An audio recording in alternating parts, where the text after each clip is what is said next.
Amazon với mức giá cực kỳ ưu đãi như đăng ký brand với USBTO, từ Helium 10, từ trên Scout, Logistics và Warehouse. Xem hình thông tin chi tiết dưới phần mô tả nhé.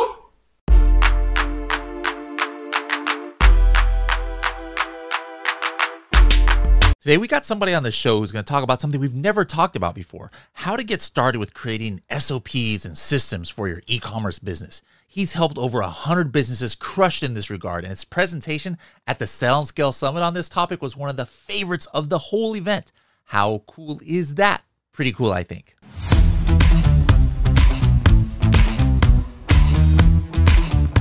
Do you want to see how your listing or maybe competitors' listing rates as to best practices for listing optimization?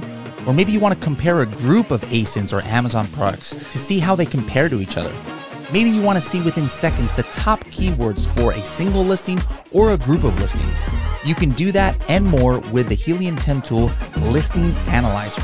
For more information, go to h10.me/listing analyzer.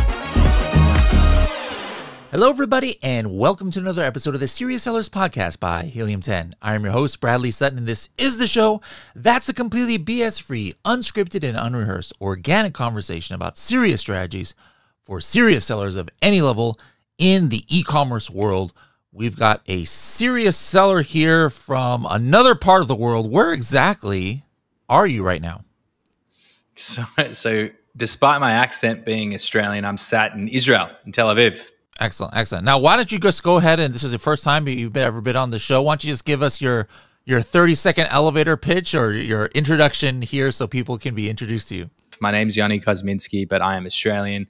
I spent a good decade or so in creative advertising and digital marketing strategy, working with the likes of Sony, MasterCard, Mercedes-Benz, Medtronic, back when there wasn't even social media for brands. So I launched Mercedes-Benz, Australia, New Zealand's Facebook and Instagram and YouTube. I was the largest Facebook media buyer for a couple of years there, actually, for Mercedes-Benz. And it was pretty cool having Mercedes-Benz and Facebook fight over which tent you sat in for the Grand Prix each year. So I'm not going to lie, I definitely have aspects that I miss from living that life. I moved to LA, and there I was working with Sony and Snapchat and Medtronic, and everything from web design to development, content production, TV commercials, live activations. I mean, the whole works. And before, there was all the talk of off Amazon traffic when it was just brand building and e-commerce before, marketplaces really had that level of disruption. That was sort of the time that I was growing up in the space.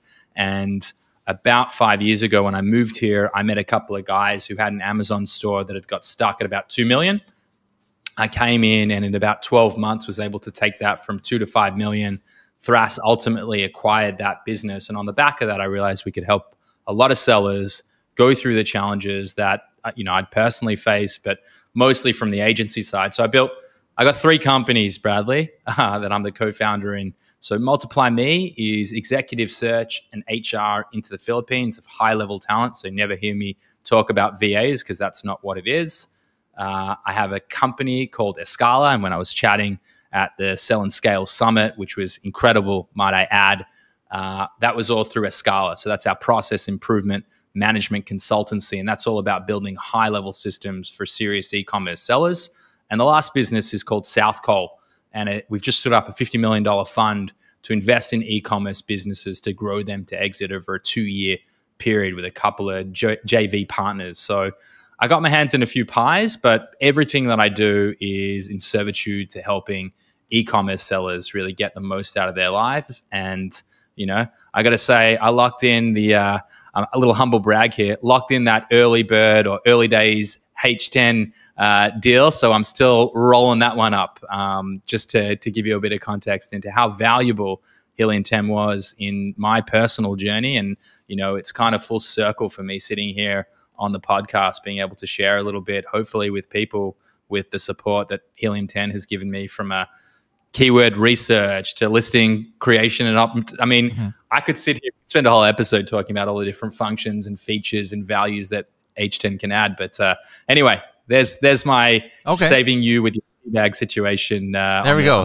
Yeah. What was your first main job? Like did you immediately go into, the marketing and advertising things, or did you, what did you do after university?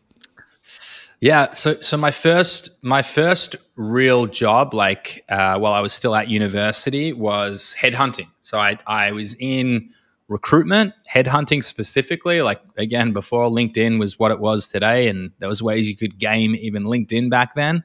But about 6 months in, I realized it just wasn't for me, and I sat in this incubator. And I ended up leaving an opportunity to take a $40,000 commission if I just stayed in for 3 months. And back in 2008 or whenever it was, I mean, it's still a lot of money today, but it was a lot more money back then, especially when you're when you're in your early 20s. And I went and took on a job at this creative agency or this digital marketing agency, unpaid. I was passionate about the space of digital and e-commerce. I actually, I'm wearing a Sell and Scale Summit, t-shirt. You referenced it here, and unfortunately, I didn't get to see your presentation, nor did I even see the like your slides. Almost all the speakers, I was able to at least see the slides, beforehand or after, that I missed, but I couldn't find yours anywhere. However, from many people, your presentation was one of the favorites of the conference for them. And so I was like, okay, you know what? I want to find out a little bit about what you talked about. I believe it was kind of like, setting up SOPs, if I'm not mistaken, and systems. And actually, it's something that is Amazon or e-commerce or Walmart sellers sometimes is not the top of mind of people. However, I found that, the higher level you go as far as the seller, it's one of the more common questions. It's like, my title is not just podcast host at Helium 10, it's director of training. And because of that, I have to decide what, some of our speakers that we have for, for our training systems and, we have the Freedom Ticket course. And so I'm always constantly talking to sellers and saying what do you guys need?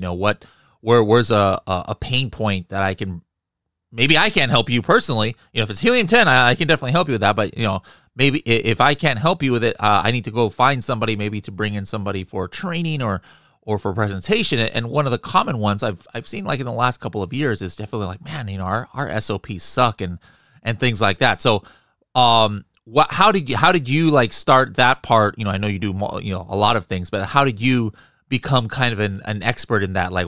Was there a need, were people asking you for this as well? Or was this just something that you're hey, I just know that this is an issue out there that needs to be, that people need help with? Yeah, it's a great question.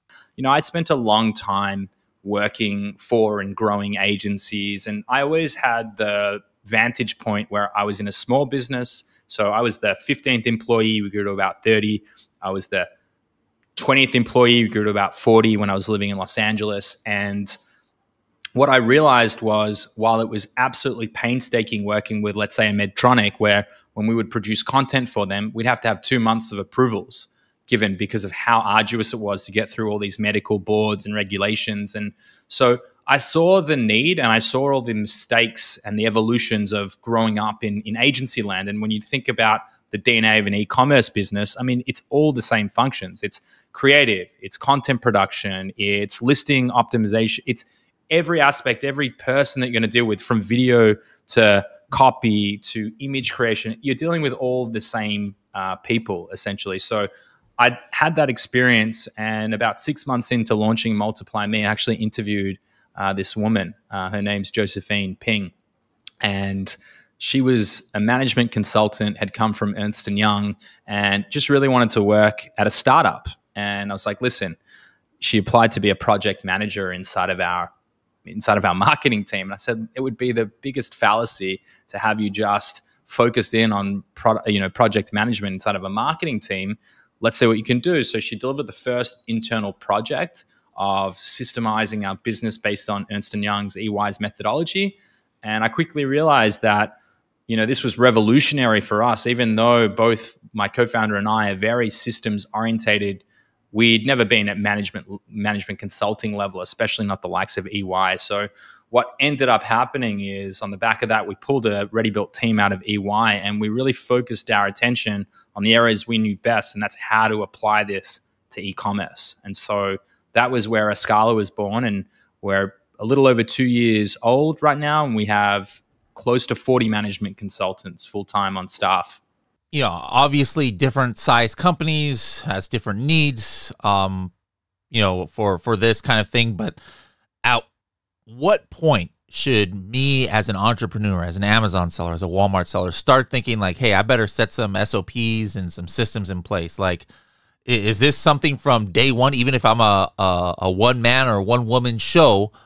Like, is there at least some level of organization that I should be thinking of from the day that I start my Amazon Seller Central account? Or is this something that just becomes exponentially more important only when I make my first hire? Or talk to me about, we have listeners of all levels. So who should be listening right now? Yeah. So I'd say it appeals to everyone, but on the caveat that it's at different levels. And you're sort of spot on in your line of questioning here. So my advice always wouldn't be build the process from day one. Just start writing and documenting all your processes and build it how we do in your high level process and your sub processes and the subgroups and going through all the way to working instructions. Because in reality, we're all trying to figure it out when we're starting to formulate our business ideas, whatever it turns into, right? It might be a three, I was going to say three figure. It might be, just launching one product, maybe rethink your choices here. But ultimately,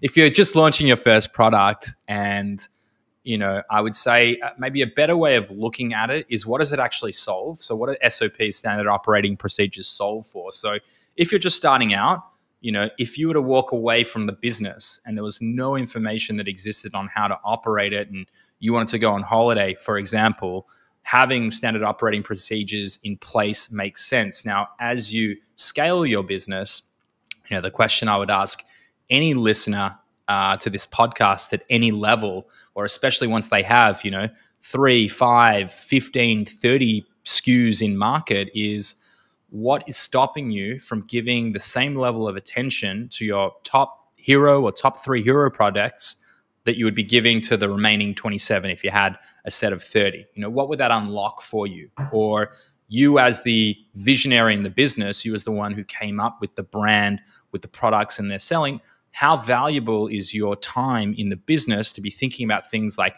product development, or getting a trade patent or something that's really going to add value, or finding that next manufacturer that's going to reduce the time or the cost attached to it? Or what's stopping you from accelerating your product development? Why can't you bring 15 products to market a year and not 3? What are all the times constraints, resource constraints?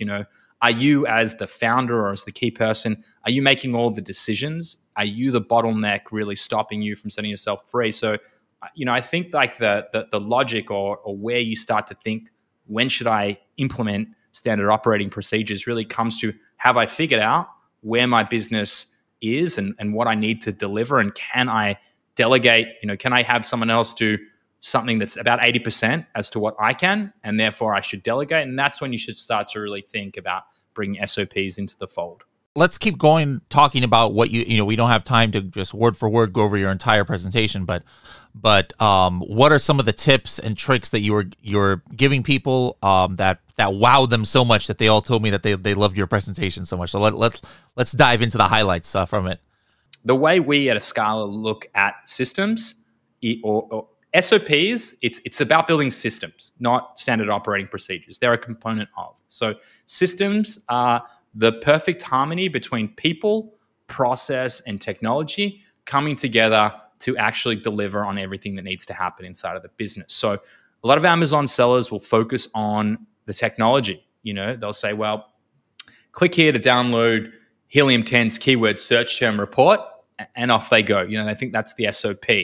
And while Helium 10 is a great platform, that is not a full circle delivery. If I change just a couple of elements, so if I simply stated every Monday the data analyst downloads the search term report from Helium 10, then what I've done there is I've connected the time, so the process, the person, the analyst, and the piece of technology in Helium 10.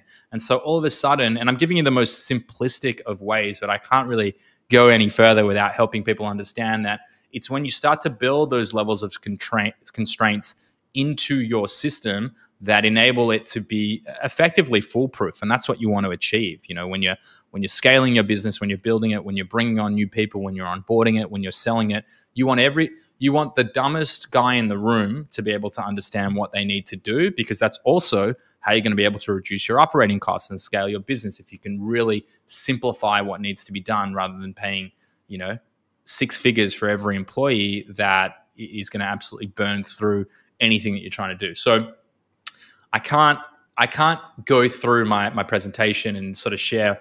It would be a fast for me to try and explain our 5 layers of systemization and how we actually build our processes. But I'm going to give you some of the common mistakes that people make, and I think so. We have a 5-layer process. I'm actually happy to share it with you, and if there's like show notes or anything like that, you can sort of give it to people for the visual so they can understand a little bit. But in our 5 layers, the last 2 layers, so we go from core processes to process groups to sub-processes to activities, and then working instructions. And that's levels 1 through 5. Now, where people typically make mistakes is they'll jump in, and let's continue with the Helium 10 example. So let's say they would open up a Word doc and they'd simply write, you know, jump into Cerebro, dump a whole bunch of keywords in there, see what it churns out, and off we go. And that's how most people start it. They do what we call a bottom-up approach, whereas where you want to be is you want to be taking a top-down approach. So you want to be understanding operationally and organizationally what are the key drivers in the business at a high level, and then stepping down, who's involved, because, and I'll give you the example of listing creation, right? Which might, to the untrained ear, seem like the most simple thing that you can do on Amazon. I'll just create a listing and off we go. But when you start to think about all the factors that are involved, right? You have creative, you have listing, keyword research and optimization, which are going to be 2 different people in most cases. You've got inventory and demand planning to making sure that things actually land inside of Amazon at the right time. You've got to have, you know, potentially a whole bunch of other team members that touch on it, from, you know, like I said, copywriting, from the design elements. So what you're doing effectively is you're siloing the specific tool inside of Helium 10, where really what you need to be doing is connecting all the dots between all the individuals that need to get involved so they understand where they come into play. And so that's why, and again, it's a little harder just with an audio podcast, but our level 3, which is what we call sub-processes, that's where you actually have each of the individuals and what each of the steps that they're taking that they do. And so you actually start to see visually, right, I'm going to need a designer, I'm going to need a keyword researcher, depending on how big you are, whether you're doing it all yourself. I'm going to need someone to optimize my listing. I'm going to need someone to buy my PPC as I start to get larger. And so it all comes down to taking that top-down approach and first understanding, well, what's actually happening in the business and how does that actually come together. Another key area, another key issue that people have is that there's no defined storage method. So how we like to build things and how I would really recommend, I mean, we're huge advocates of ClickUp as a project management software. It's really affordable and it lets you we build a company wiki. So inside of it is all the working instructions and activities on how to do everything, but you can also build all of the workflows. But what's most important, and if you guys see this presentation, I'm happy to give anyone who's listening the presentation as well, if you guys are sharing it outside of Sell and Scale. But ultimately, having the defined storage method. So we have a numbering and naming convention for every aspect. So, and I'll try and give you guys some tangible examples. So let's say you have 50 SKUs of products, and I'm working on one and Bradley's working on another, and there's 5 other people that are working on the different products, because that's how we've decided to throw our company together. Now, it becomes very, very difficult to transition from my SKU to Bradley's SKU to anyone else's SKU unless every single one of the folders are structured in a way where it's specs and creative, and building that storage method from a filing perspective also transitions and is effective inside of a standard operating procedure and a systems building component. So a lot of people just sort of throw it all together and then come back and they can't find the files. And it would be, and I'm guilty of it too. I'm not sitting here, being holier than thou. Like, if I was honest with myself, especially historically, on the number of hours that I've wasted in trying to find files or redoing Loom videos or whatever it looks like, I mean, it's embarrassing. So that's just a couple of the key examples. I can keep I can keep rolling if you want. Give me step one. Like, what's the, hey, I'm a six-figure seller. I'm a seven-figure seller. I've never had systems in place. I've never even thought about this kind of thing. Where do I start? Is it, getting one of these softwares? I think at Helium 10, maybe I'm not familiar with the one that you mentioned, but the counterpart, we use something called Monday for our project, management and things like that. So like, is it getting a software like that, or is it the documentation? Like, hey, no, I just need to start documenting, systems and SOPs. What's step one, and then continue on, please, with what you were talking about. Yeah, so ClickUp is exactly like Monday. It's just probably a quarter of the price and has one feature that we really love, and that's the internal wiki. Step one would obviously be getting the Scala Academy course, because we'll teach you how we build our process. But step two would really be, realistically, I'm having a laugh here. We do have a course that came out recently that helps you build all this stuff, but ultimately it's understanding at a high level, and we have some resources on our website even that'll help you. It's at a high level understanding what are the key drivers inside of your business at a high level. And I'll give you the example. So for a typical Amazon business, your business will break out into 4 or 5 key core processes. So you're going to have your product research and development function. You're going to have your customer support. You'll likely have supply chain, and then you'll have product launch and brand management. We actually like to split those 2 functions, and then that's about it, really.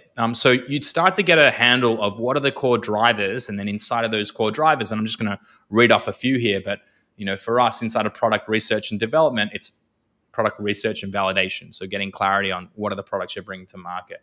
Product development and sourcing. So taking to that next step. Package design, and then product sign-off. So those would be sort of the 4 steps inside of it. So I'd say taking that top-down approach, what you really need to do, and what we would do in Scala, is we interview, shadow, and review everything that's happening operationally. So if you wanted to get clarity on your business, and again, like, Helium 10 is a massive company today, I'm sure if I went and I asked you, Bradley, even about just how you produce your podcast, right?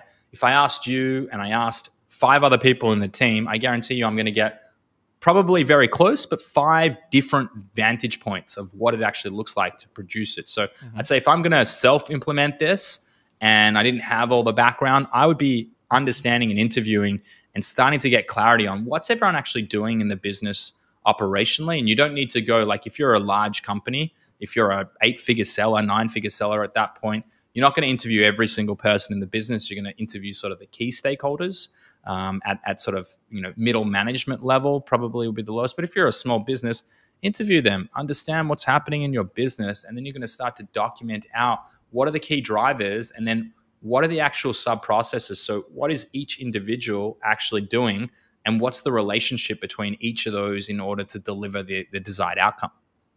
I think structure of how you start setting up your team is important to get in the beginning. Now, I don't want to say that, hey, if you've already got 20 employees, you're screwed, but let's say in a perfect world, I'm just around at that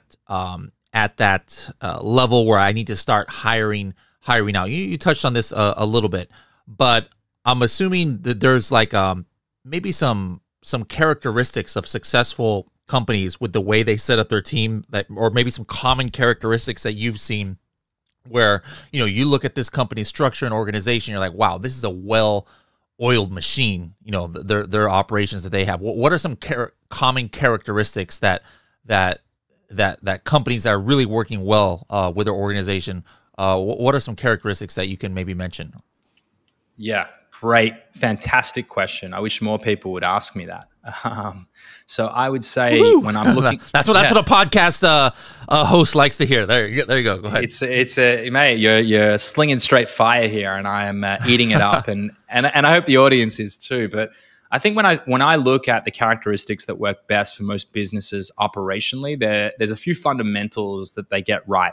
I'd say at any level, obviously once you're bigger than just you as an individual, even when you're at 2 people, and that might even be just having one 10-hour-a-week assistant, whatever it looks like.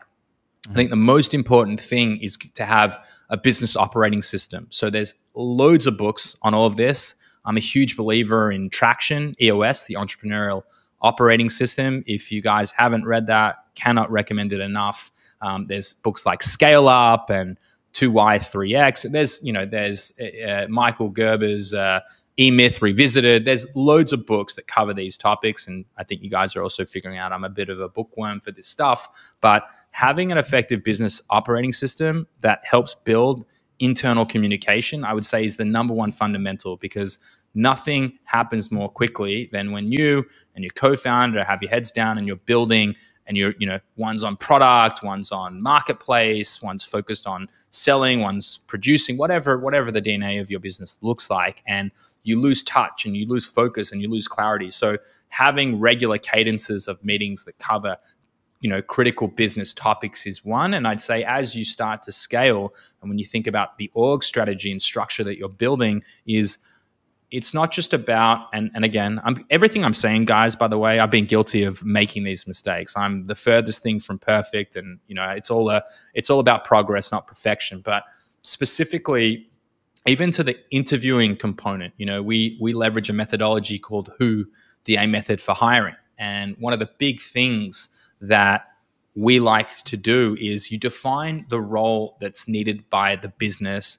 as it's attached to the alignment of the success of the company or the function, and not just finding, your mate's wife's daughter's dog's best friend's mum, right? You really have to go in there with clear intent on how is this going to serve the company. And so building a clear job description, building a mission, what does success look like, the outcomes, so what does this individual need to deliver on, and then what are the attributes this person needs to have, and building a scorecard and interviewing them against a series of questions that fit with your business alignment. I mean, that's how I'd say that's when you're starting to get really serious with your business, and when you're really starting to put mechanisms in effect to see real success. Because as you're growing, you want to attract A players. You want to have the best people, and the best people understand what a real process looks like. So I'd say having a business operating process in place, and then also making sure that you're feeding the business on its needs, not on just people that you would like to have around. It's great when those things align. And, I'm very fortunate I get to work with my co-founder who's incredible in Lippy. And, I have an amazing team around me, and I'm very lucky to be in that environment. But I'd say as you start to think that way, it becomes a real paradigm shift in what you're able to achieve.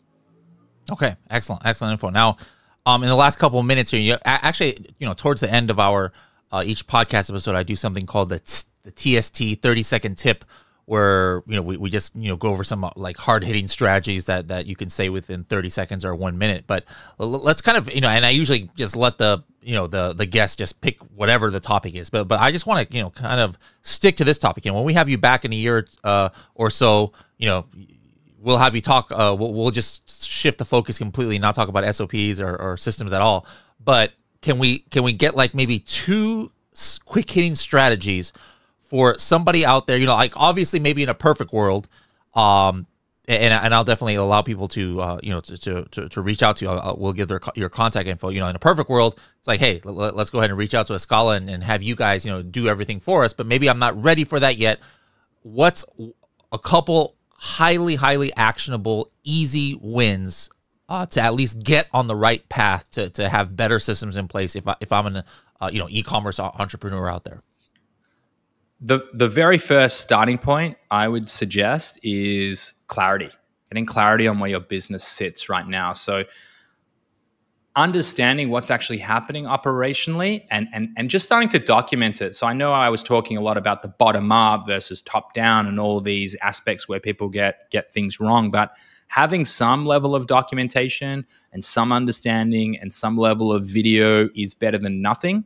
And so I'd also sort of piggyback onto the fact that it's about progress, not perfection, right? When we go and we do a project inside of Escala, a lot of people will say, don't worry about our current state, just build the future state, just build how we should be operating. And our response is always the same, is that we need to understand the current state so that we can build you incrementally to the next level, because to go from a level 1 to a level 5 will absolutely break the business. And so that really translates to anyone, is that don't worry about having a Scala level SOPs. You know, if you want to self-implement, I was serious, we do actually have a course that we released at Sell and Scale that's still heavily discounted, but that's still you applying it yourself. And so I'd say ultimately making sure that you understand what's happening in your business and just starting to document it is going to set you up for success when you get to that point where you're starting to take things more seriously, or the business is growing to a level where you really need to start onboarding a whole lot more people.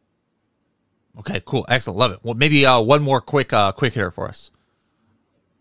One more quick hitter.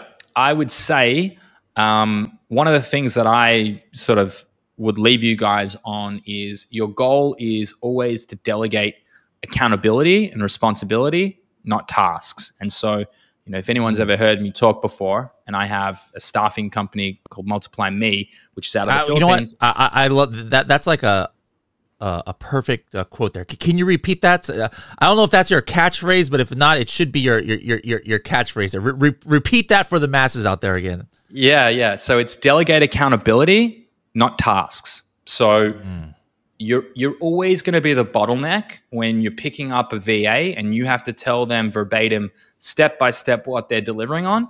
You don't really free yourself up. And that's sort of the biggest misconception, is when you delegate accountability, when you give someone ownership and you say, your point is to succeed in this role. And a really simple example might look like, bring one new product to market this quarter. You know, really, really simple. Don't say, follow these 47 steps, and at the end of it, come and I'll check it off. And once they've done that, well, you have to be the origin story or the origination piece of what they need to do next. You're never really going to scale your business that way. So delegate accountabilities and responsibilities, not tasks. Love that. Love that. Now, if people want to get more information from you, or perhaps get some help on this topic, how can they find you on the interwebs out there? So I'm most active on LinkedIn, Yoni Kosminski. You can find me there. I'm Yon Kos on Instagram. It goes in and out. But yeah, I mean, you can also, if you've come all the way here, feel free to email me at Yoni@weareascala, or any of the other websites and businesses that I'm involved in. It's just Yoni @ All right. Well, I hope that I don't have to wait until next Sell and Scale Summit to see you. But you know, if I'm at a conference where you're speaking, I promise next time not to miss yours, so I can get all this good stuff in person.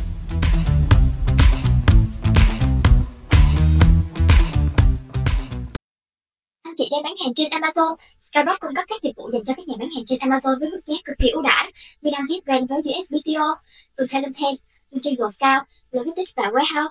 Xem thêm thông tin chi tiết dưới phần mô tả nhé.